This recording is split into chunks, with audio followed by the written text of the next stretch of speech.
Muito boa noite, meus irmãos. Na verdade, boa tarde ainda, né? Graça e paz da parte do Senhor Jesus. Sejam todos muito bem-vindos à casa de Deus. Nós saudamos também aqueles que estão acompanhando pela internet, que também possam louvar ao Senhor nesses instantes, nesse tempo que temos aqui na sua casa. Nós estaremos iniciando, apresentando a Deus aquilo que há de intenção em nossos corações. Para tanto, eu peço aos irmãos que se coloquem em pé, para que nós possamos orar ao nosso Deus, apresentando a Ele o que há em nosso coração. E assim já estaremos em culto ao nosso Senhor. Soberano Deus, nosso Pai, muito obrigado pelo privilégio que temos de estarmos na Tua casa, Senhor. Muito obrigado, Senhor Deus, porque até aqui o Senhor tem nos ajudado. O Senhor tem nos sustentado. Muito obrigado, Senhor, por cada pessoa que já pôde chegar à Tua casa. E ser com aquelas pessoas que ainda estão a caminho, Senhor. Que possam chegar em paz, em segurança. E que possam se unir a nós. Para que juntos possamos apresentar a Ti um culto espiritual, ó Deus, um culto em que o Teu nome será glorificado, Pai. Louvamos a Ti, ó Deus, porque o Senhor tem nos sustentado, o Senhor tem suprido as nossas necessidades, o Senhor tem nos dado paz ao coração, e nós, ó Pai, temos muito para Te agradecer. Recebe, portanto, o culto, ó Deus, que nós nos propomos a Te oferecer nesta tarde, noite, início de noite. Oramos assim no nome do Senhor Jesus. Amém. Vamos cantar louvores ao nosso Deus. O grupo de louvor há de nos conduzir à adoração cantada.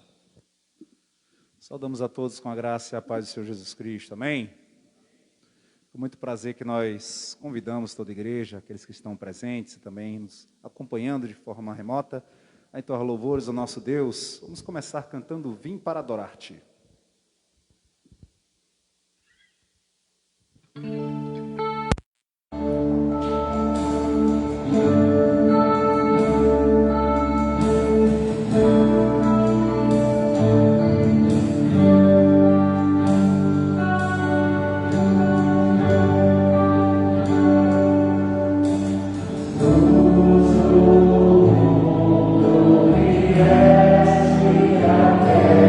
Terra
do Senhor, vamos cantar Grande Senhor e Ele exaltado.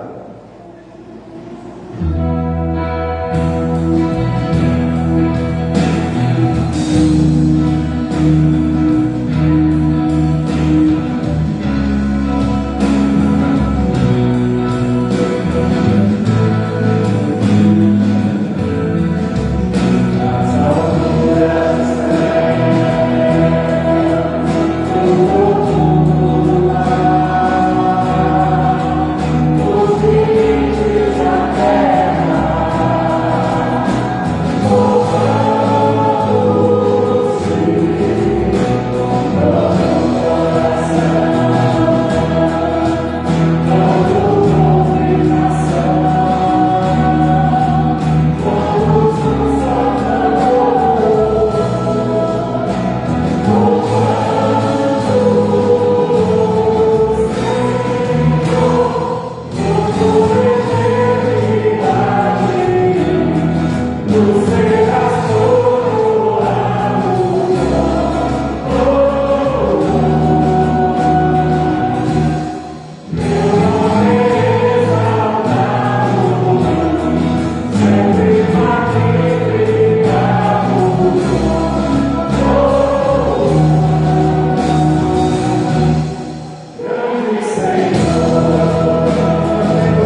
Vamos cantar Deus Pode.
E diante da semana que mês passado, nós estivemos aqui durante a semana, estivemos estudando na terça-feira sobre Lucas, né? Certeza aqueles que conseguiram acompanhar, foram edificados.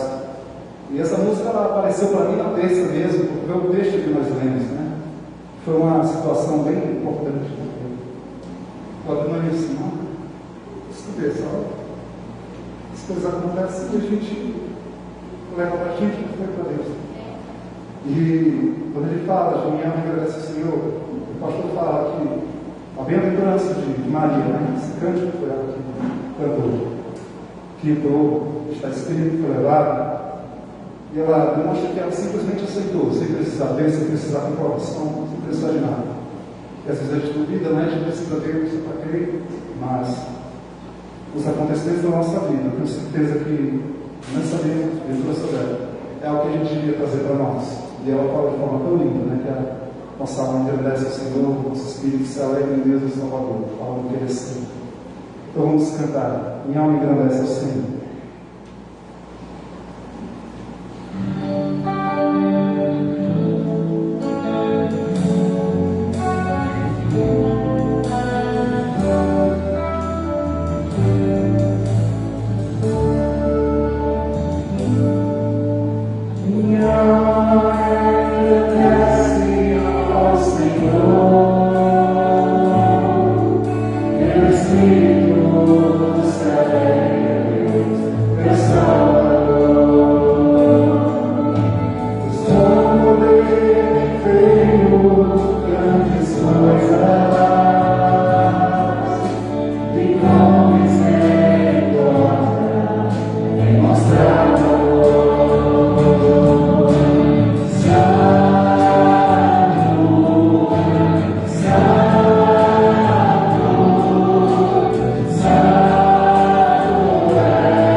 pela palavra que o Senhor tem colocado no coração dele. Sabemos que ele é imperfeito, mas que ele fala pela tua boca, pela tua palavra. Seja o guiando, fazendo com que ele continue sendo esse servo, sendo utilizado nas nossas vidas. É isso que nós pedimos em nome de Jesus Cristo. Amém. Queiram assentar-se, meus irmãos queridos. Nós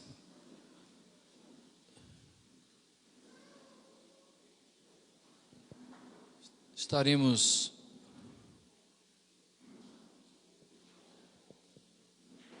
abrindo a palavra de Deus na carta de Tiago, irmão de Jesus, capítulo 4, nós leremos os versículos 13, 14 e 15, para esse momento de oração, momento de contrição.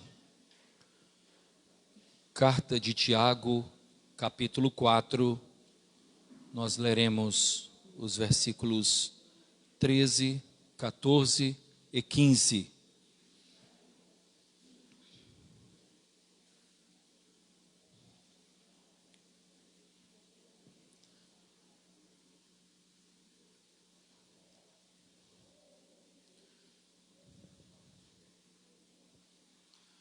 Atendei agora vós que dizeis: hoje ou amanhã iremos para a cidade tal, e lá passaremos um ano, e negociaremos, e teremos lucros. Vós não sabeis o que sucederá amanhã. Que é a vossa vida? Sois apenas como neblina, que aparece por instante e logo se dissipa. Em vez disso, devias dizer: se o Senhor quiser, não só viveremos, como também faremos isto ou aquilo. Amém. Meus irmãos, o texto fala a respeito de uma tendência que há no ser humano. O ser humano muitas vezes é tentado a pensar que é senhor de si mesmo. O ser humano tem essa inclinação. Fazemos os nossos projetos, fazemos os nossos planos, planejamos tudo e tantas vezes nos esquecemos de condicionar os nossos projetos e planos à vontade do Senhor, aos desígnios do nosso Deus. Durante a semana, mais precisamente na sexta-feira, o país foi surpreendido com um acidente aéreo que colheu a vida de 5 pessoas. Uma delas muito famosa, jovem, talentosa, no início da vida, com perspectivas, e tudo se acabou em um instante. Muitos shows marcados, muitos projetos, muitos planos. Tiago fala que a nossa vida é como a neblina. A grande verdade é que, diante de um acontecimento como este, aquela jovem, talentosa, bonita, nós ouvimos de tantas pessoas como ela foi cedo demais. Porém, a vida em si não é tão longa. Eu me lembro do meu avô, pastor Manuel Quaresma de Mendonça, quando ele foi jubilado aos 92 anos de idade. Ele ainda estava à frente da igreja com 92 anos de idade. Às vezes eu falo dessa forma e alguns irmãos se assustam. Pastor, quer dizer que a gente vai ter que suportar o senhor mais ou menos até isso? É possível, viu, Tatiana? Mas ele, depois de jubilado, eu tive uma conversa com ele lá na área onde ele nos recebia, na área da casa dele, em Campina Grande. E ele falava a respeito de começar um trabalho. E ele me chamava de Juninho. E ele dizia assim: Juninho, eu tenho tanta vontade de começar um trabalho novamente aqui. E ele já passava dos 90 anos. Ele esteve conosco até os 99 anos de vida. Os nossos planos, irmãos, estão sujeitos à vontade de Deus. 26 anos ou 90 anos, tudo é tão curto diante da eternidade, diante da grandeza que há no nosso Senhor. A palavra de Deus nos ensina também, além desse texto de Tiago, que o coração do homem pode fazer planos. No entanto, a resposta certa dos lábios vem do eterno, vem de Deus. Que nós possamos sujeitar os nossos planos ao eterno. Que nós possamos sujeitar os nossos desejos ao eterno. Que nós possamos sujeitar as nossas inclinações humanas ao eterno. Foi assim que o próprio Cristo fez. Tudo te é possível, dizia o Senhor Jesus lá no Getsêmani. Tudo te é possível, Pai.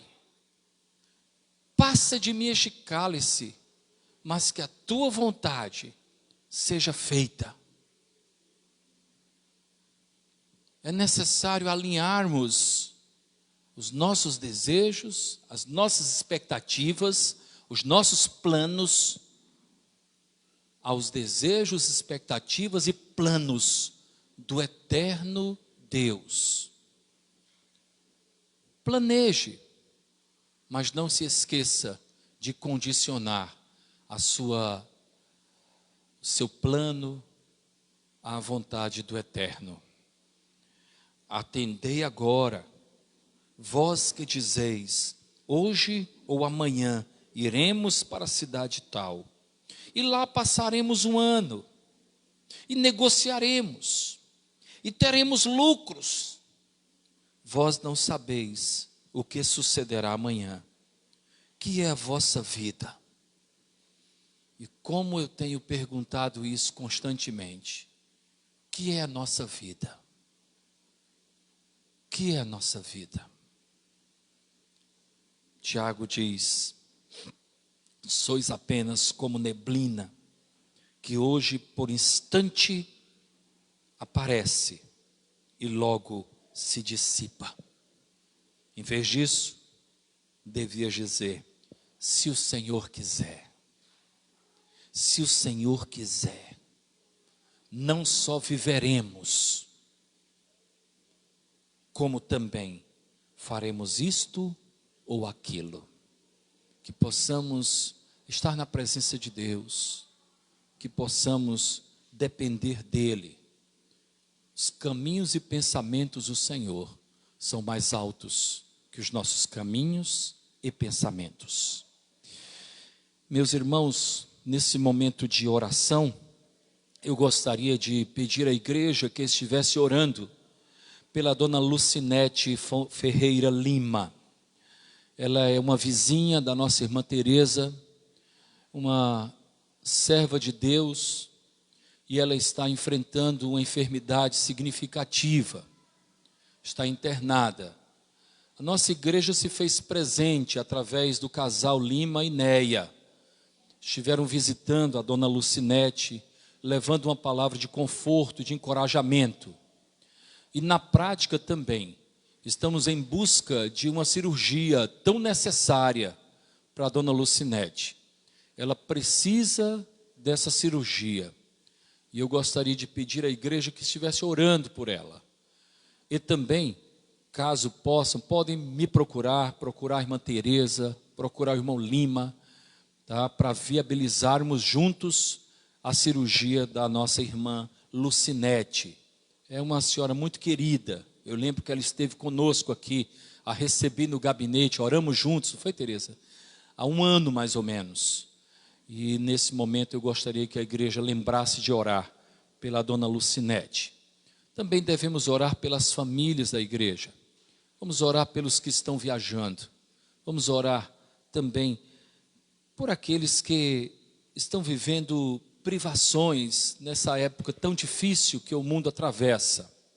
Que o nosso Senhor continue nos ajudando, continue nos abençoando, nos dando condições para viver de uma maneira digna e também de ajudar aqueles que menos têm, aqueles que precisam. Nós estaremos orando. Agradeceremos também pela vida da querida Lu, que é aniversário dela hoje, ela está ali com a gente. Que alegria ter você de volta, querida Lu. Você é muito preciosa, muito querida. E eu gostaria de dar oportunidade a todos. Nós vamos cantar um hino muito bonito. Sonda-me, usa-me. Enquanto estivermos cantando este hino, se você chegou até esse ambiente de culto trazendo consigo problemas que vão além das suas forças, e você deseja confiar a Deus esse momento que você vive, enquanto estivermos cantando este hino, você poderá se colocar em pé. Aqueles que desejarem poderão se ajoelhar também. Nós estaremos orando por você. Mesmo não sabendo os motivos pelos quais você, porventura, venha a se colocar em pé, ainda assim, nós estaremos orando por você, pedindo a Deus por sua vida. Estaremos orando pelo Luiz Isaac, né? O Luiz Isaac vai viajar amanhã, representar a sua escola e também a nossa cidade, nosso estado, em São Paulo, fazendo uma prova lá. Que Deus o abençoe, Luiz Isaac. Vai amanhã e só volta na sexta, né? Que Deus te abençoe, que Deus sustente você nesses dias e que tudo corra bem.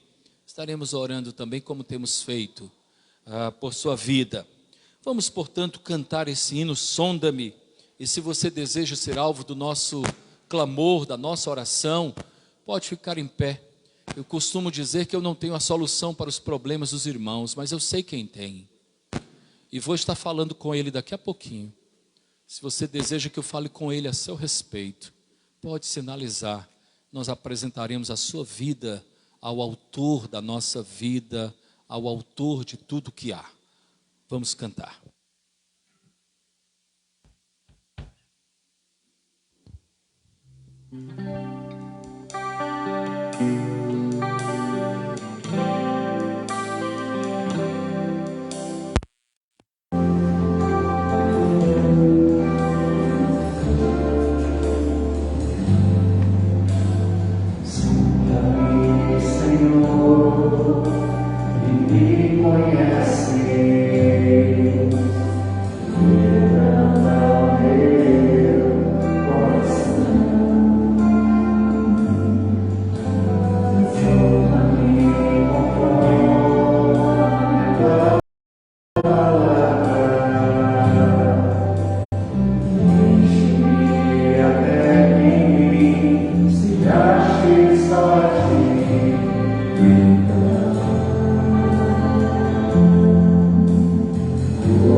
Pai. Louvado seja o teu nome, santificado seja o teu nome, todo o sempre.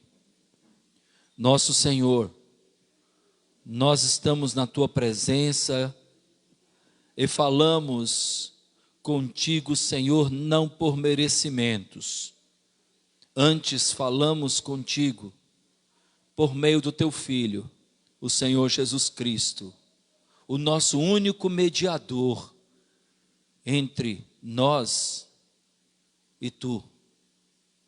Nosso Senhor, nós apresentamos a ti aquilo que há no íntimo do nosso coração. Sonda-nos profundamente, Pai. Remove aquilo que não é do teu agrado e se alojou em nosso coração, ó Deus. Remove, Pai. E introduz no nosso coração aquilo que corresponde à tua boa vontade, Senhor. Nosso Senhor, enquanto cantávamos, tantos se manifestaram, ó Deus, se colocando em pé, se ajoelhando. Possivelmente outros, ó Pai, que acompanham pela internet, também estão contritos diante de Ti. E nós clamamos por cada uma destas vidas, Pai. Pedimos, Pai amado, consolo para aqueles que estão necessitando de consolo pelos muitos sofrimentos que têm enfrentado. Pedimos forças, Pai amado, para aqueles que estão enfraquecidos diante dos muitos desafios da vida. Pedimos orientação para aqueles que estão, ó Deus, desorientados nesta vida, fazendo opções, ó Pai, equivocadas. Pedimos, Pai amado, que Tu possas nos dar a mente de Cristo, Pai. Uma mente comprometida contigo, uma mente sujeita aos Teus desejos, aos Teus propósitos. Sonda-nos, quebranta-nos, Pai, e reconstrói-nos. Nosso Senhor, nós clamamos a Ti pela nossa irmã Lucinete, Pai. Tem misericórdia desta vida, Pai. Tu sabes, ó Pai, dos sofrimentos que essa senhora está tendo, as lutas. Tu sabes, ó Pai, das suas necessidades. Nosso Senhor, que ela possa logo ter a possibilidade de realizar a cirurgia necessária para a restauração da sua saúde, Senhor. Nosso Senhor, nós clamamos pelas famílias da igreja. Senhor, que Tu possas abençoar as nossas casas, Pai. Senhor, que Tu possas fazer de cada pai, de cada marido, um sacerdote do lar, Pai. Que nossas casas possam ser pequenas igrejas, Pai, onde o Teu nome é glorificado, Senhor. Nosso Senhor, abençoa. Senhor, nós Te agradecemos pela vida da Lu. Obrigado, Senhor, por estares acrescentando mais um ano na sua vida. Sabes o quanto ela é preciosa para nós, e nós sabemos que mais ainda o é para Ti, Senhor. Abençoa a Lu, fortalece seu coração, que ela tenha uma vida de paz na Tua presença, Senhor. Nosso Pai, nós Te pedimos, Pai amado, pela família daquela cantora, ó Deus, que foi colhida num acidente aéreo. Não só pela sua família, como também pelas famílias dos demais que faleceram naquele acidente. Nosso Senhor, abençoa essas famílias. Senhor, dá que possamos compreender acerca dos momentos efêmeros, passageiros, que temos nesta vida, e dá que não nos prendamos a eles, que possamos saber que bênção permanente tem quem está constantemente contigo, Senhor.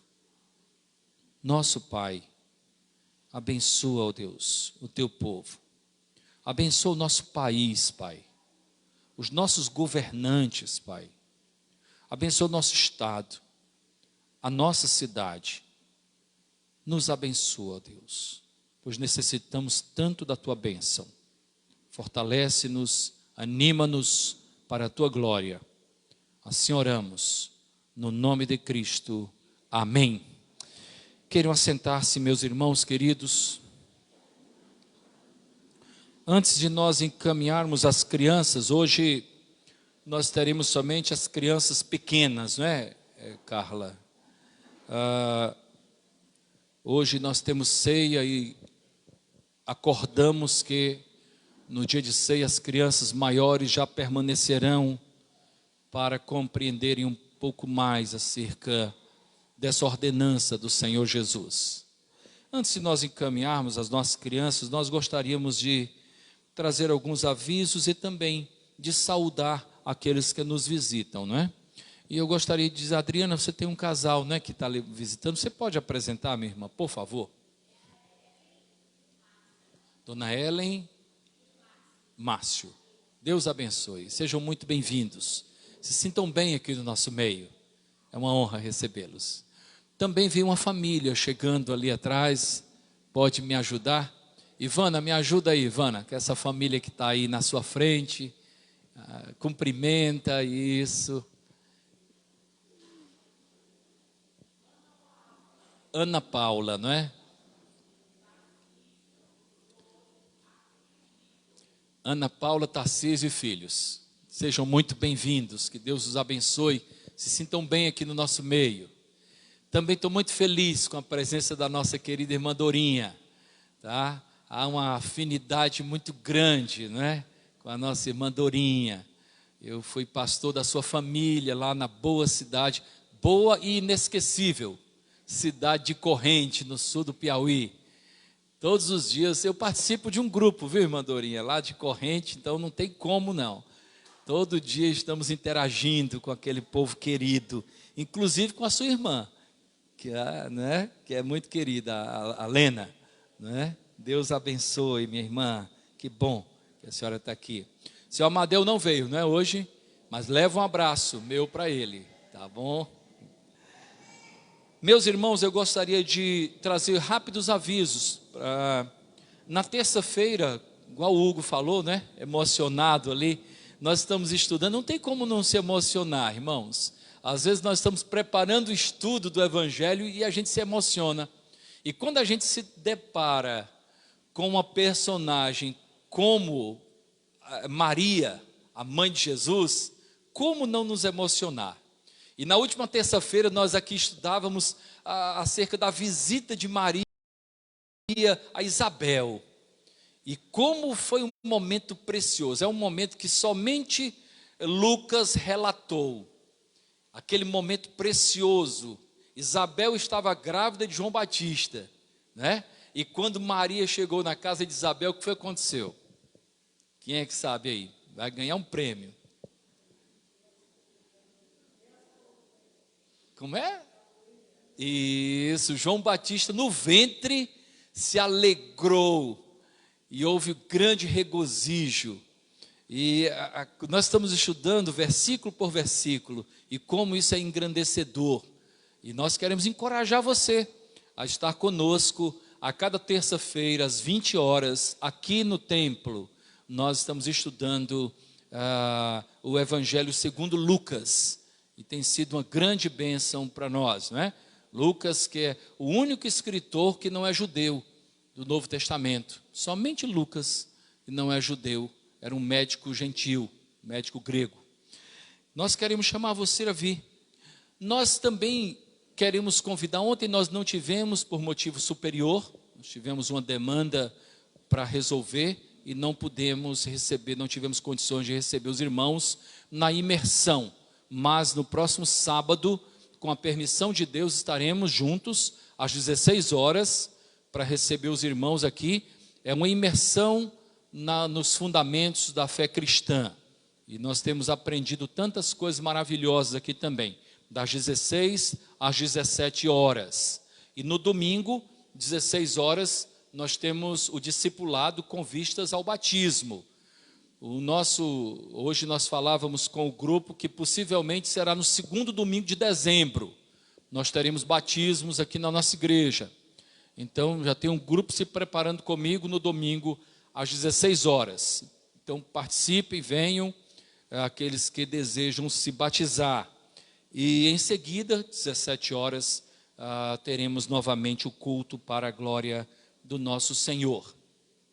Meus irmãos, nós durante a semana recebemos, era o nosso desejo, né, e nós estamos orando nesse sentido, o de termos, no tempo oportuno, como tudo acontece em nossa igreja, né? Nossa igreja é uma igreja autônoma, nós aqui, com a ajuda de Deus, nos sustentamos, não dependemos de outras igrejas ou de convenções, nem de missões internacionais, e nós fazemos tudo de uma maneira muito cautelosa, e para não sermos irresponsáveis, né? Jesus ensinou, né? Lá não tentarás o Senhor teu Deus, fazer uma dívida e dizer, Senhor, agora o Senhor que vai pagar, né? Aí Deus vai dizer assim, mas eu não mandei você fazer isso, rapaz, né? Então nós fazemos tudo de uma maneira cautelosa, e nós estamos fazendo uma análise no objetivo de termos energia solar aqui em nossa igreja, né? A nossa igreja tem uma despesa significativa, até pelo uso das máquinas de ar-condicionados, né? E nós já temos 3 orçamentos, estamos orando, estamos trabalhando isso. Pedi a orientação a alguns irmãos, inclusive ao Lima, que tem experiência, fez um curso nessa área, também o Reinaldo, que trabalha com isso, e nós estamos vendo essa possibilidade. Ocorreu-me uma sugestão, para não sermos precipitados, nem impulsivos, né? Como eu digo lá em casa, né, eu não tenho mais idade para isso, né? Ocorreu nós desafiarmos a igreja a levantarmos uma oferta de amor em dezembro, um domingo antes do Natal, acredito que é dia 20 de dezembro, tá? Nós levantarmos uma oferta de amor e vamos ver de que forma nós caminharemos, até para não entrarmos num financiamento muito longo, tá? Quem sabe, nós temos, aqueles que se interessarem poderão me procurar, nós temos já 3 orçamentos, tá? Estamos, mais uma vez digo, com muita cautela em relação a esse assunto, e o nosso desejo, lá em dezembro, nós levantarmos uma oferta de amor. Nós fizemos isso quando fomos construir, não é? Então assim, se todos cooperarem com o pouco, eu acredito que nós, no mínimo, daremos uma boa entrada, não é? Daremos uma boa entrada, e o saldo nós vamos, não é? Vamos pagando de acordo com as nossas possibilidades, obviamente com a ajuda do nosso eterno e bom Deus, como tem sido até o tempo presente. E nós podemos dizer ou não? Até aqui nos ajudou o Senhor. Podemos dizer ou não? Então vamos dizer comigo. Até aqui. Bem bonito agora. Até aqui nos ajudou o Senhor. E Ele continuará nos ajudando. E para nós é um grande desafio, né? Mas para Deus não é tão grande não. E também para o grupo unido. Se nós unidos formos, certamente alcançaremos mais esse desafio e ficaremos, né, como a Tatiana falou, com energia limpa, né?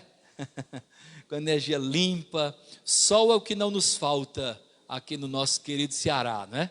Então, vamos ver essa possibilidade com muita cautela, sem sacrifícios. Nós não queremos jamais promover qualquer tipo de constrangimento ou sacrifícios nas nossas queridas famílias. Cada um, de acordo com a sua possibilidade, poderá ajudar e assim nós alcançaremos para a glória de Deus. Quantas crianças temos conosco? Vamos lá. As crianças menores, não é? Quando você chama menor, Carlinha, você diz o quê? Menor de o quê? As não alfabetizadas. Cadê o Enzo? Vem cá o Enzo. Cadê quem mais? Pode vir à frente. Opa! Martiele, a apresentação está firme para dezembro? Isso, a família do Piauí vem? Oh, coisa boa, muito bem. É a Tatiana, a virtuosa que ficará com as nossas crianças hoje. Olha aí a estreia da nossa irmã Valda. Olha aí, irmãos, mais uma voluntária, amém? Vamos nos alegrar com isso. Irmã Valda chegou para servir, para a glória do Senhor. É assim que devemos chegar na casa de Deus, né? Para servir. Estamos felizes, irmã Valda, por sua vida e sua disposição. Vamos orar com as nossas crianças. Cadê as crianças? Vamos orar juntos? É o Vinícius que está aí? Cortou o cabelo, está bonitão. Vamos orar então. Orem comigo, viu? Senhor nosso Deus, mais alto, Enzo, vamos lá. Senhor nosso Deus, muito obrigado por esse dia, por nossa família e por nossa igreja. No nome de Jesus, amém. Amém. Ele falou lá, não foi? Vamos lá. Deus abençoe a irmã Valda, irmã Tatiana, nesse trabalho tão bonito. Trabalho voluntário é uma das coisas mais belas que pode acontecer na sociedade e também, particularmente, na igreja. Nós nos voluntariarmos, não é? No serviço. Então, que Deus desperte.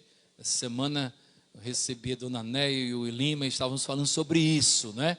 A vontade que há de nós nos voluntariarmos no serviço do Senhor. E como há o que fazer? Como servir ao nosso Deus? Irmãos queridos, vamos abrir a palavra de Deus na primeira carta de João, capítulo 3. Nós leremos os versículos de 1 a 6. 1 João capítulo 3, versículos de 1 a 6.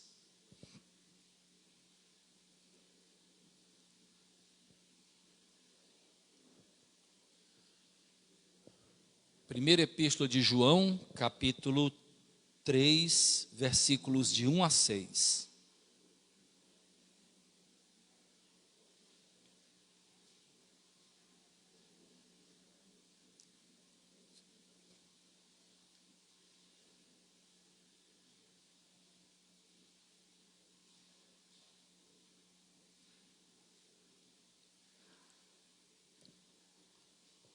Permaneça com a sua Bíblia aberta, por favor, e vamos evitar sair durante a exposição da palavra de Deus, para que possamos bem compreendê-la nesta tarde e noite. Assim diz o texto: vede que grande amor nos tem concedido o Pai, a ponto de sermos chamados filhos de Deus, e de fato somos filhos de Deus.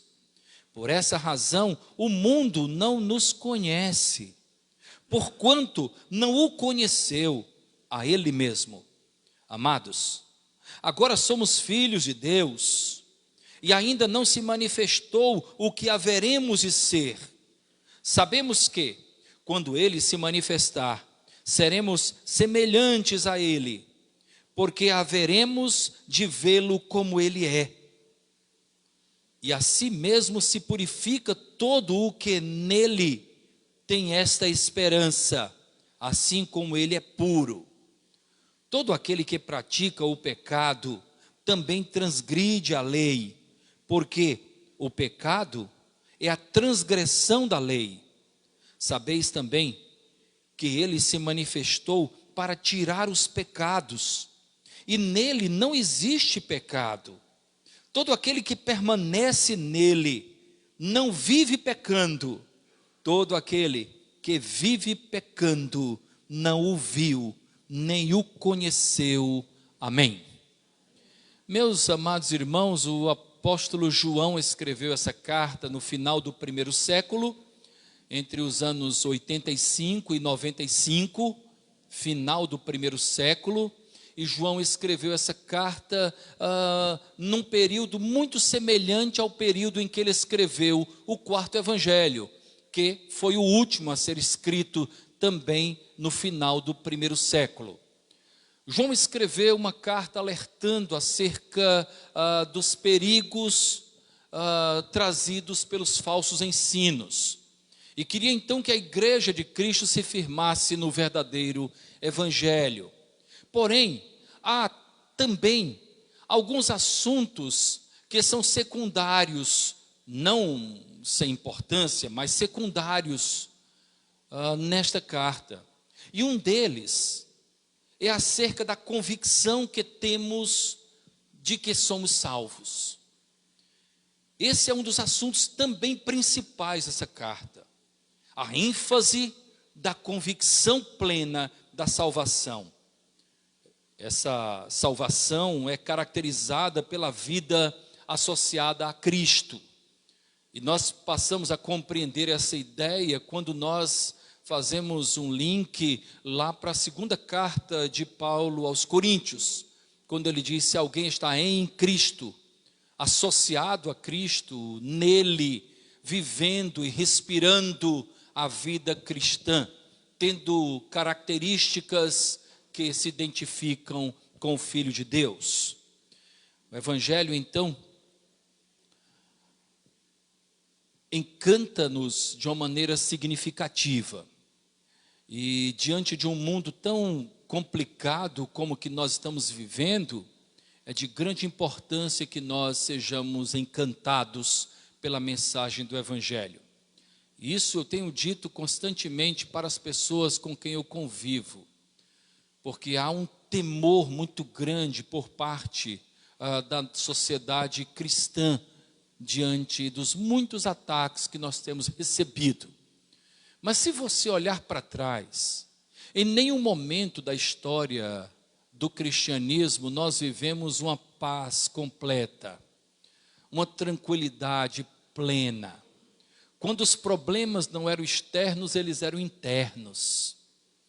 Quando Constantino estabeleceu o cristianismo como religião oficial de Roma e também das suas províncias, nós vivemos o pior momento espiritual da história do cristianismo.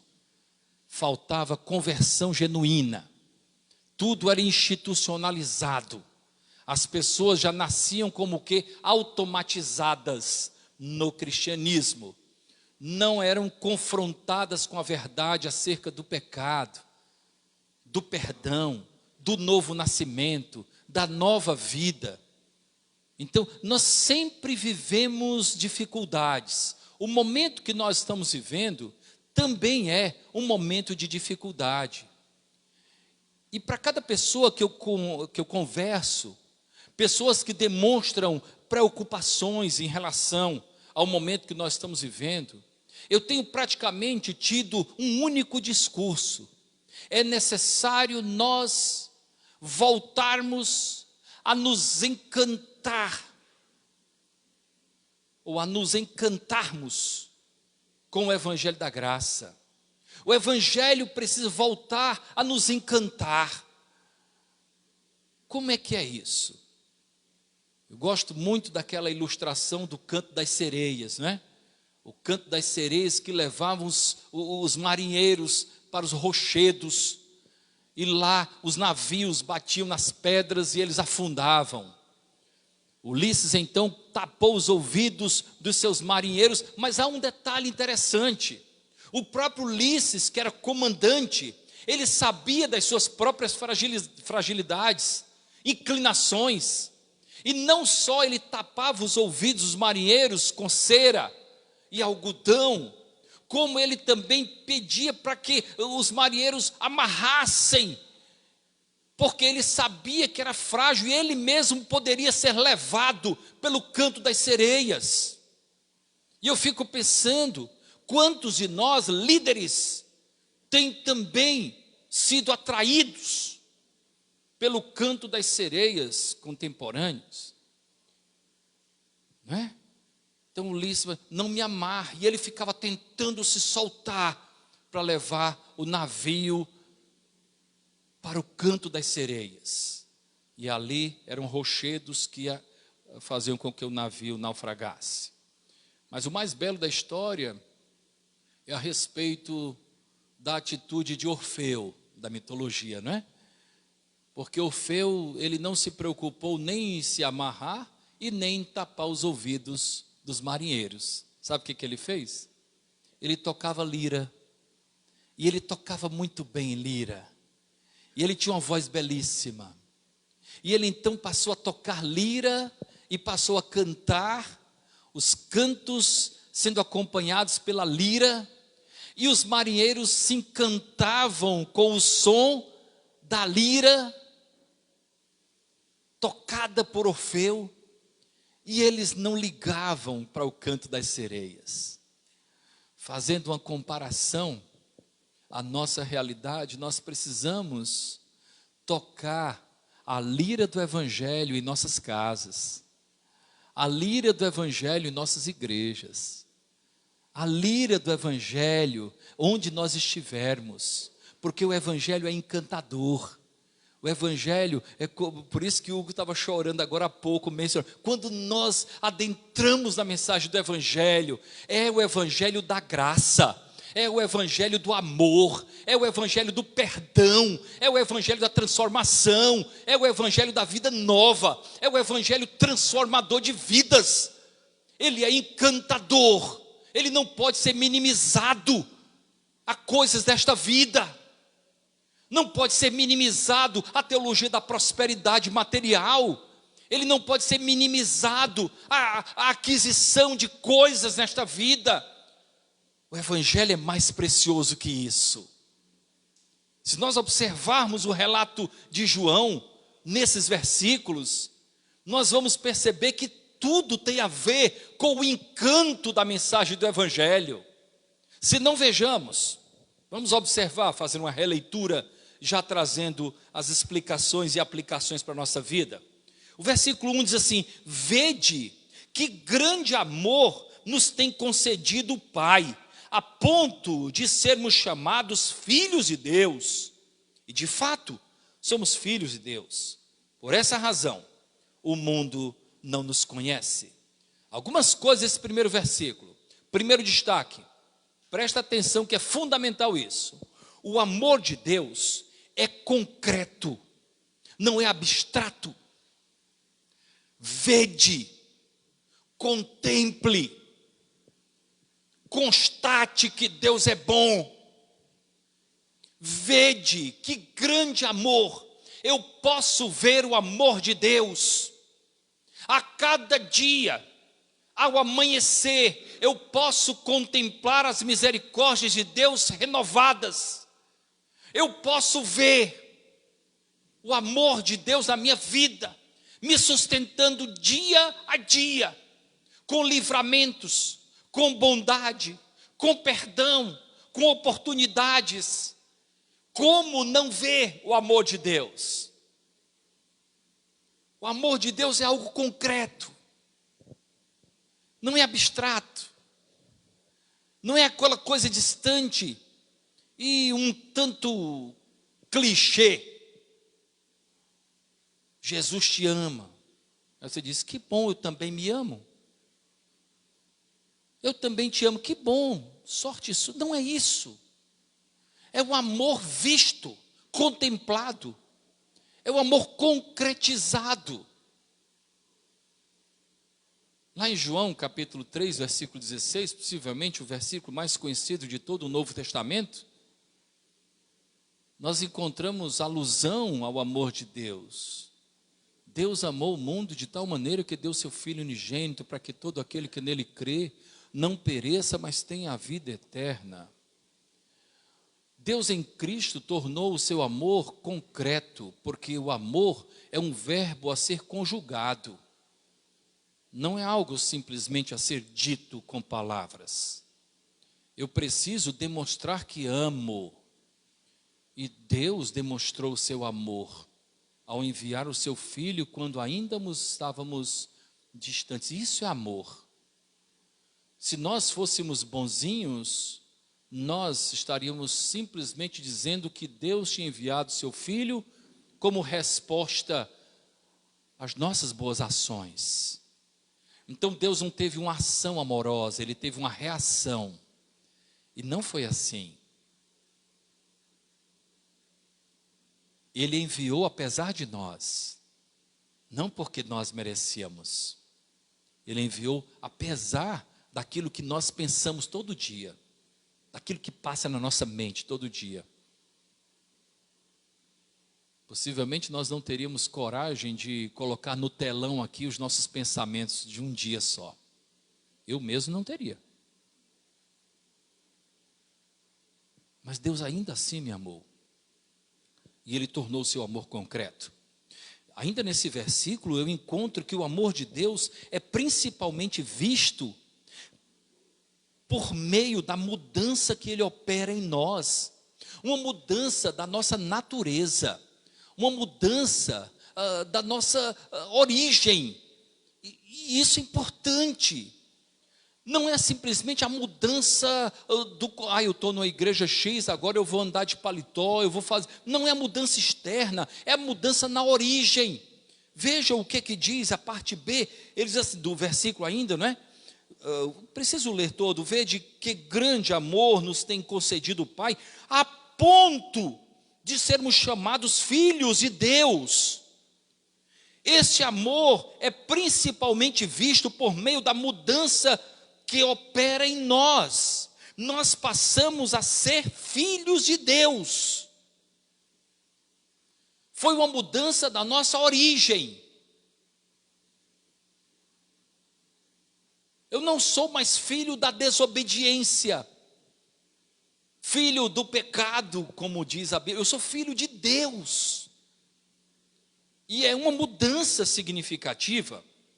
Lá no Evangelho segundo João, nós encontramos essa realidade, não é?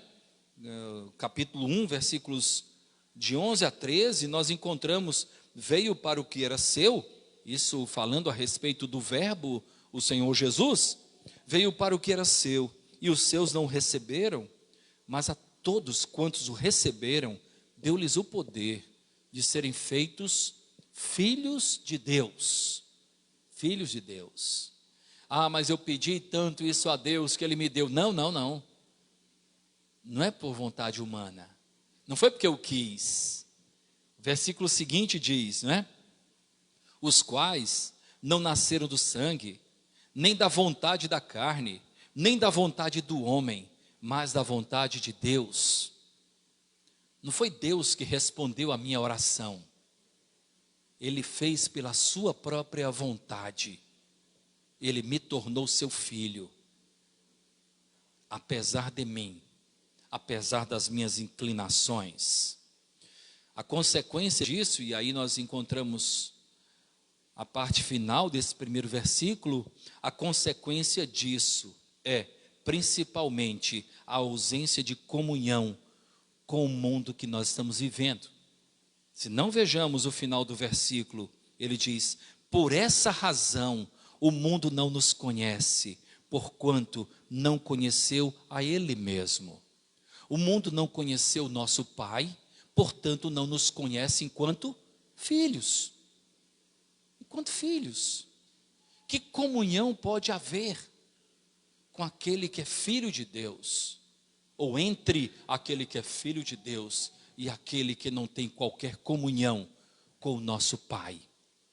E essa é uma evidência significativa. O que me evidencia é justamente algumas rejeições que eu tenho recebido ao longo da vida. Sou rejeitado, às vezes escanteado, não é? Colocado à margem de alguns encontros, de algumas coisas, porque se eu estivesse inserido em tudo que o mundo coloca diante de mim, sentado na mesa farta que Satanás preparou, não se assustem com isso, porque é o que a Bíblia diz, O mundo jaz no maligno. Jaz no maligno. Então, se eu me sento nessa mesa preparada pelo maligno, eu estou demonstrando que, na verdade, tá, essa comunhão, essa aceitação, ela pode ser sintoma de que ainda eu não sou filho de Deus, porque não há comunhão. João fala a respeito disso. É por isso que o mundo não nos conhece, porque não conheceu a Ele mesmo, não conheceu o Pai, o que dizer em relação ao Filho. Muito bem, destaco ainda agora no versículo 2. Versículo 2 diz assim: amados, agora somos filhos de Deus, e ainda não se manifestou o que havemos de ser. Sabemos que, quando Ele se manifestar, seremos semelhantes a Ele, porque havemos de vê-lo como Ele é. Irmãos, mesmo como filhos de Deus, nós ainda aguardamos a manifestação do que nós seremos eternamente. Estamos ainda habitando em um corpo corruptível. O corpo que nós habitamos é um corpo corruptível. Quando formos glorificados, o nosso corpo corruptível dará lugar ao corpo da incorruptibilidade. Está claro isso? Então nós habitamos em um corpo corruptível. Falhamos, caímos. Mas lá no último versículo nós perceberemos exatamente o que pode distinguir aquele que conhece a Deus, aquele que está em Cristo, do que não está. É que nós não pecamos habitualmente, de uma maneira habitual. Não é hábito nosso. Não tornamos o pecado um hábito, porque o Espírito Santo discerne em nós aquilo que Deus espera e mostra-nos claramente. Mesmo como filhos de Deus, ainda aguardamos a manifestação do que nós seremos eternamente. Vejamos o que o apóstolo Paulo fala lá em Romanos capítulo 8, versículos 28 a 30. Diz assim: sabemos que todas as coisas cooperam para o bem daqueles que amam a Deus, daqueles que são chamados segundo o seu propósito,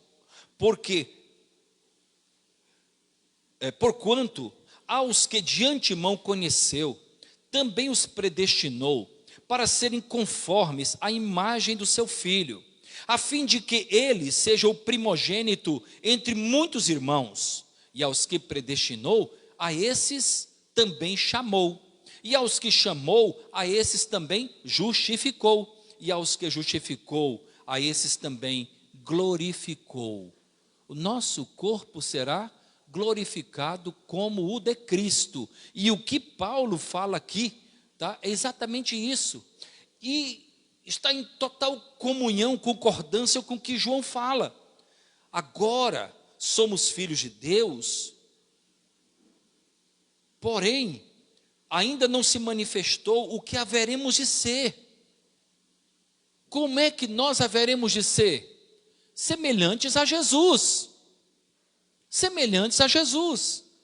Sabemos que quando Ele, Cristo, se manifestar, seremos semelhantes a Ele, porque haveremos de vê-lo como Ele é, corpo glorificado.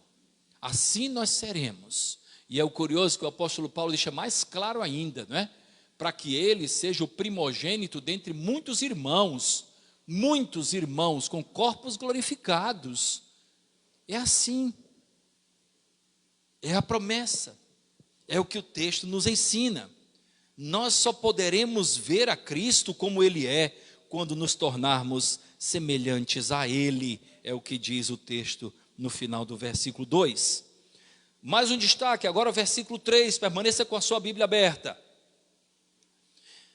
E a si mesmo se purifica todo o que nele tem esta esperança, assim como ele é puro. Irmãos, guarda isso no coração aí. A esperança íntima é um elemento purificador. Quando nós vivemos na esperança, nós nos desprendemos da realidade da vida deste mundo. Lembra daquela colocação que Paulo fez aos Gálatas, não é? Que Cristo morreu para nos desarraigar deste mundo, arrancar as nossas raízes deste mundo. É justamente isso que Paulo está falando aqui. Aquele que vive na esperança tem uma perspectiva de purificação, porque nós sabemos que as coisas deste mundo, todas elas são transitórias, todas elas são passageiras, efêmeras, e nós visualizamos a esperança que temos no Senhor para toda a eternidade. Aquele que vive na esperança se desprende das ambições e anseios deste mundo. Lá em Romanos capítulo 8, versículo 24, não é? Nós encontramos algo muito curioso que também nos ensina a respeito dessa realidade. Gostaria de ler. Veja o que diz, versículo 24 do capítulo 8. Porque na esperança, presta atenção, na esperança fomos salvos. Ora, a esperança que se vê não é esperança, pois o que alguém vê, como espera? Como espera? Eu não tenho esperança que o Reinaldo venha à igreja hoje, porque eu estou vendo que ele está aqui. Mas alguém, porventura, que não tenha chegado e eu fico sem ver, mas com o desejo de chegar aqui, isso é uma esperança. Eu não estou vendo. E o texto fala, 24 ainda, capítulo 8 de Romanos, porque na esperança fomos salvos. Por isso que Cristo disse, mais bem-aventurados são os que não viram e creram, acreditaram, depositam esperança. Você e eu, que acreditamos, que fomos abençoados pelo dom da fé, uma fé que é a certeza das coisas que não se veem, a convicção daquilo que se espera. A bênção do cristianismo é baseada toda na experiência de fé, na esperança, não de coisas concretas. Por isso é que muitas vezes eu me vejo irritado quando o evangelho é minimizado a coisas desta vida, a coisas palpáveis, vistas, quando ele é colocado como se fosse um balcão de negócios, uma barganha, dê que Deus vai te dar. Não, ele já nos deu sem merecimento, ele já nos deu sem nós termos nunca dado nada a ele já nos deu por seu amor, ele já nos encheu de graça, de misericórdia, de bondade, de benignidade, sem nós nunca termos feito absolutamente nada para merecermos tamanha manifestação de cuidado, de amor. Evangelho é fé, evangelho é esperança, evangelho é convicção de vida com Deus aqui no além, evangelho é segurança de que nunca estamos sós, evangelho é caminhar firmes, fortes, alegres, sabendo que as dificuldades do tempo presente não podem ser comparadas com a glória que há de ser revelada. Evangelho é vida com Deus e a convicção de que nunca Ele há de nos abandonar. Evangelho é boa nova, salvífica.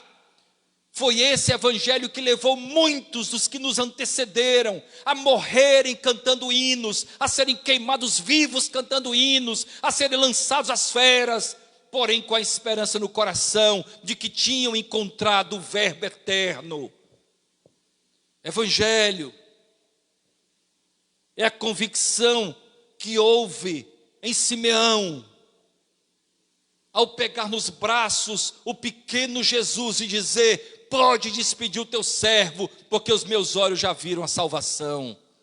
Evangelho é a convicção plena de que nós em Cristo somos mais que vencedores.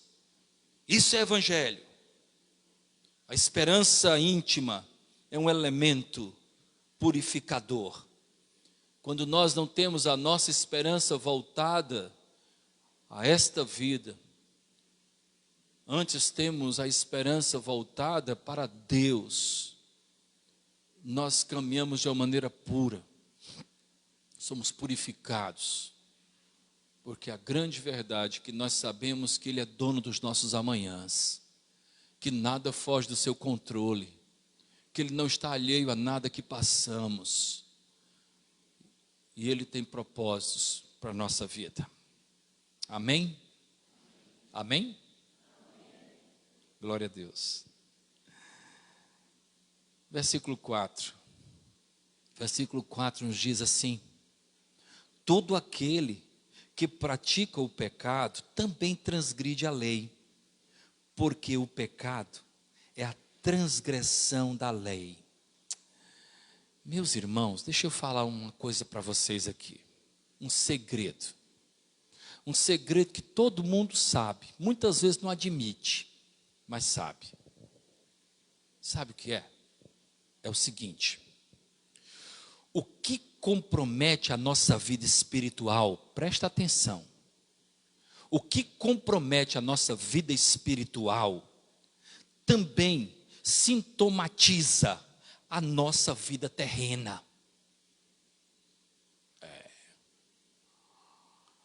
O que compromete a nossa vida espiritual traz como sintoma também, afeta também a nossa vida terrena, a nossa família, a nossa própria vida, aqueles a quem nós amamos.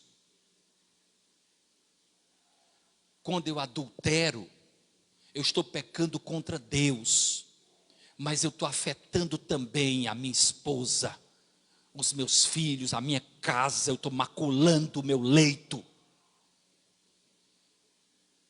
Quando eu roubo, eu estou pecando contra Deus, mas eu estou também prejudicando o meu contexto de vida nesta terra.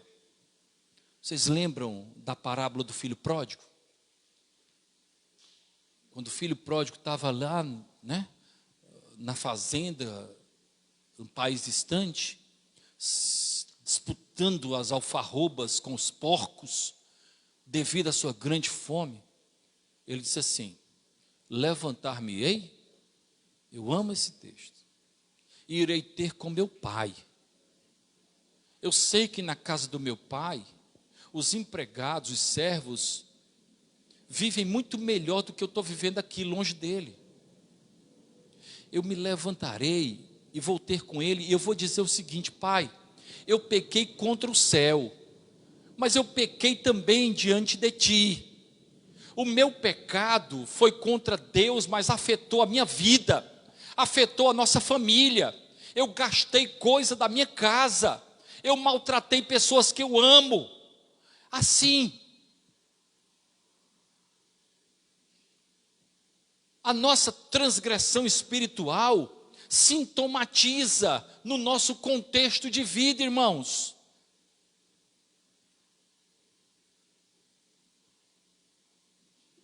No relato da criação, Adão e Eva pecaram contra Deus, né? Deus perdoou? Perdoou. Mas eles foram expulsos do paraíso. As consequências eles tiveram que enfrentar. Os nossos equívocos espirituais trazem como consequência também problemas nesta vida. Nesta vida. E eu gostaria de dizer o seguinte para você: muitos, se não todos, os nossos equívocos têm a ver com a nossa relação com Deus. A nossa relação com Deus é aquela máquina que puxa os outros vagões. Aí tem o vagão da família, aí tem o vagão do trabalho, da escola, tem o vagão disso, daquilo. Mas o que puxa é a nossa relação com Deus. Quando estamos em paz com Deus, nós podemos enfrentar as dificuldades da vida. Por isso que Davi disse assim: ainda que eu ande pelo vale da sombra da morte, né? Ou seja, ele pode passar, mas eu não temerei, porque tu estás comigo. Minha relação contigo é boa, Senhor. Pode vir o vale da sombra da morte, não vou ter medo, porque tu estás comigo. Eu não estou sozinho, tu estás comigo. Muito mais importante do que o contexto geográfico é com quem nós estamos, é a nossa companhia. Tu estás comigo. Geograficamente aqui é o vale da sombra da morte, é a pandemia, é a privação financeira, é o desemprego, é o caos, mas tu estás comigo. Tu és um Deus especialista em pôr ordem no caos. Foi assim desde o início. A terra era sem forma e vazia, o Espírito de Deus pairava sobre a face das águas, e Deus foi lá e separou a parte seca do mar, da água, e Ele foi pondo ordem em cada coisa, e depois nos colocou em um planeta todo ordenado pelo poder do nosso Deus. Poder da palavra do Senhor. Vamos para o versículo 5, irmão, já chegando à parte final. Eu acho que alguém adiantou esse relógio, Hugo. Não era para ser esse horário, irmãos. Geralmente esse horário nós estamos concluindo. Eu peço até peço desculpa, mas vamos para frente. Só falta aqui mais um pouquinho, tá? Irmãos, versículo 5. Versículo 5 diz assim: sabeis também que Ele se manifestou para tirar os pecados. Cristo, viu? E nele não existe pecado. Cristo se manifestou para remover o que nos separava de Deus. O que nos separava de Deus. Então assim, nós não temos desculpa para vivermos longe de Deus. Qual é a desculpa que eu posso dar para o fato de viver longe de Deus?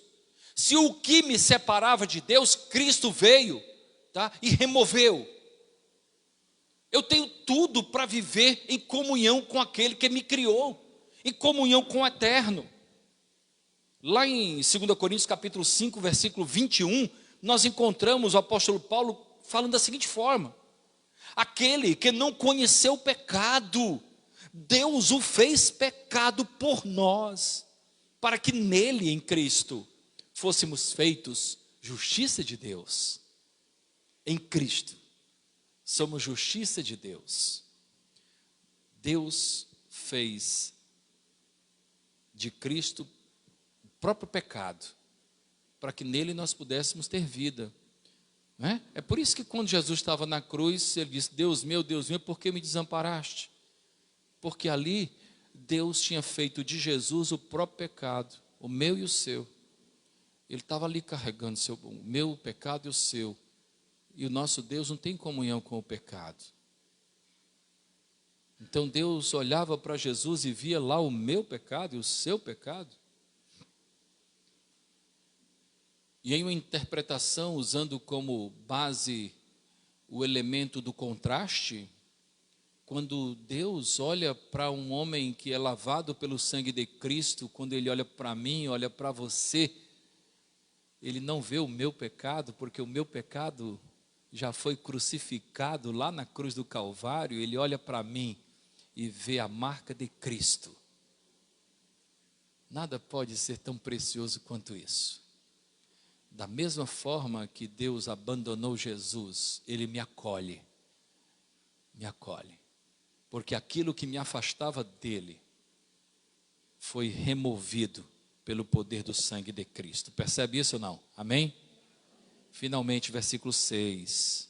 Versículo 6 diz: todo aquele que permanece nele, permanece em Cristo, não vive pecando. Todo aquele que vive pecando não o viu nem o conheceu. Permanecer em Cristo é o meio pelo qual nós evitamos uma vida de pecados recorrentes, de pecados habituais. Ao longo desses 30 anos de pastorado, eu já me deparei com tantas situações assim. Pecados habituais, pecados que se alojaram no coração, pecados que ainda não foram devidamente confessados, Por isso Ele continua produzindo efeitos nas nossas ações. Não agimos como homens e mulheres salvos tantas vezes, sim como homens e mulheres que ainda têm pecados não confessados no coração. E em momentos oportunos, isso tudo se manifesta, porque ainda não fomos devidamente perdoados, porque ainda não fomos devidamente lavados pelo sangue do Cordeiro. Todo aquele que permanece em Cristo, não vive pecando. Não vive pecando. Não tem essa desculpa de ficar, mas eu estou no corpo corruptível, eu sei. Mas se você é nova criatura, você precisa buscar ter uma vida santa. Porque sem santidade, ninguém verá a Deus. Todo aquele que permanece em Cristo não vive pecando. E todo aquele que vive pecando não o viu, nem o conheceu. Não teve qualquer experiência com o Cristo. Que o nosso Deus nos abençoe. Que o nosso Deus fale ao nosso coração. Que nós abracemos o legítimo, genuíno Evangelho da Graça. Que faz de nós novas criaturas. Acredito que o mundo clama por essa mensagem genuína. Pela mensagem que é muito mais que falada. Antes precisa ser vivida. Que nós possamos ser nas nossas atitudes, homens e mulheres que refletem essa graça bendita. Homens e mulheres que falam a verdade. Homens e mulheres íntegros. Homens e mulheres fiéis. Homens e mulheres que possam brilhar no mundo de trevas. Homens e mulheres que demonstram que foram de fato perdoados, lavados pelo sangue do Senhor Jesus. Que Ele tenha misericórdia de nós. Amém. Nosso Deus, muito obrigado por Tua palavra, Senhor, e nós te pedimos que Tu possas abençoar-nos. Nós te pedimos, Senhor, que Tu possas aplicar essa mensagem no nosso coração, que ela não volte vazia, Pai. Assim nós oramos, no nome de Cristo. Amém. Meus irmãos queridos, eu vou até a mesa porque nós vamos realizar a ceia do Senhor. E nós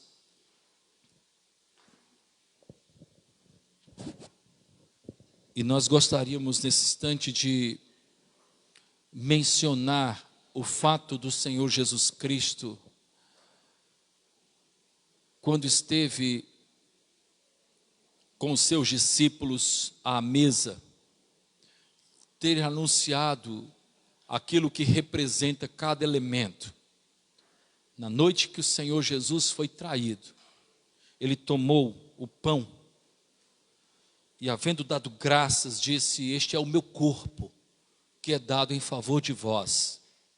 Fazei isso todas as vezes que o comerdes, em memória de mim.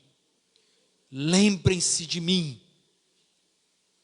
À semelhança do primeiro ato, o Senhor Jesus Cristo também tomou o cálice e disse: este cálice é a nova aliança, a aliança no meu sangue. Fazei isso todas as vezes que o beberdes, em memória de mim. Em memória do sacrifício de Cristo, nós estaremos realizando a ceia do Senhor. Essa mesa não pertence à Igreja Evangélica Batista de Fortaleza. É mesa do Senhor Jesus. Agora há pouco nós falávamos lá no discipulado, né? Que nós temos em nossas igrejas 3 tipos de ceia. A ceia ultra restrita é a destinada somente aos membros da igreja local, que algumas igrejas adotam. A ceia restrita àqueles que são crentes em Jesus, batizados. E a ceia livre, que simplesmente distribuem para todos os que desejarem. Nós adotamos a ceia restrita aos crentes em Jesus. Mesmo que você não seja dessa igreja, mesmo que você pertença a uma outra igreja, se você está em paz com Deus, está em paz com a sua igreja, você é bem-vindo a essa mesa é do Senhor Jesus. Nós estaremos cantando e vamos proceder como temos feito, tá? O grupo vai cantar o hino e você poderá vir à frente e poderá pegar logo os dois elementos, tanto o pão como também o cálice do Senhor. Vamos então cantar e participar da mesa do Senhor.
Fiquemos em pé, meus irmãos queridos. Na noite que o Senhor Jesus Cristo foi traído, Ele tomou o pão, havendo dado graças. Desculpe, o grupo de louvor, né? Ajuda aí, Pia.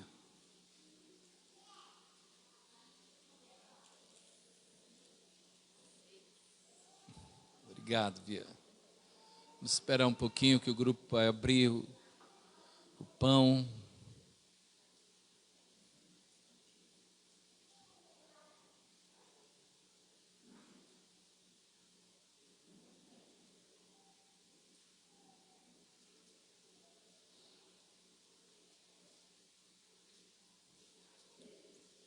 Vitor, conseguiu? Na noite que o Senhor Jesus Cristo foi traído, ele tomou o pão. Havendo dado graças, o partiu e disse: este é o meu corpo, que é dado em favor de vós. Fazei isso todas as vezes que o comerdes, em memória de mim, em memória do sacrifício de Cristo. Comamos todos.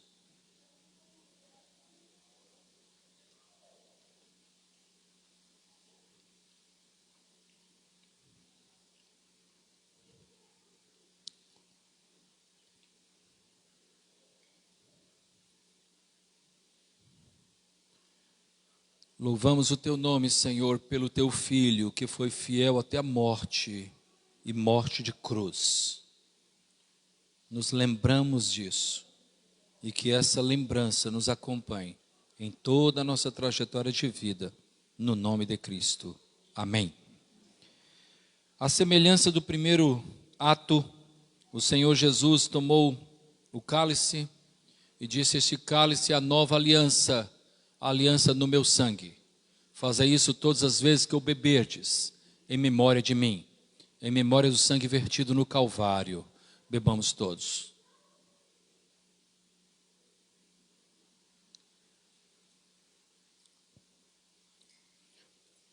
João França, por favor, venha à frente e ore ao Senhor.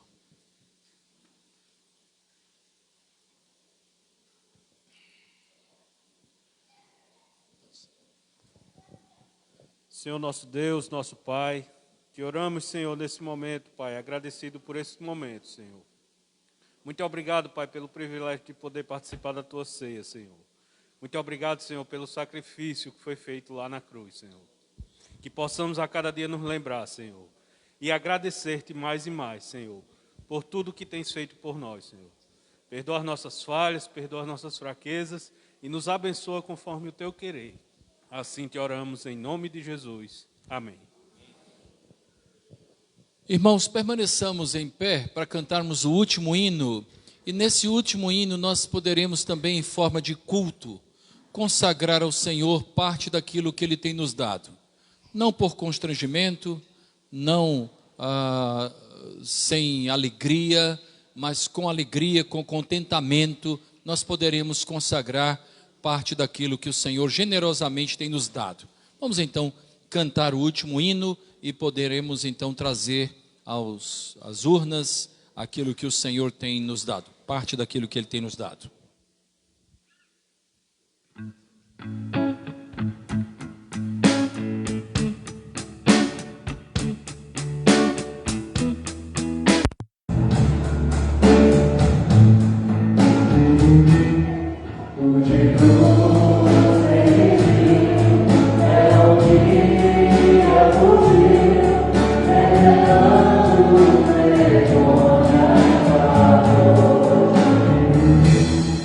Mas eu amo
Família ali atrás, o casal aqui ao lado de Adriana e tantos que estiveram conosco. Que Deus nos dê uma boa semana. Sentimos falta de alguns irmãos, uns em viagem. Patrícia, estou sentindo falta dela. Afro, leve um abraço. Está enferma, muito bem, logo estará bem, para a glória de Deus.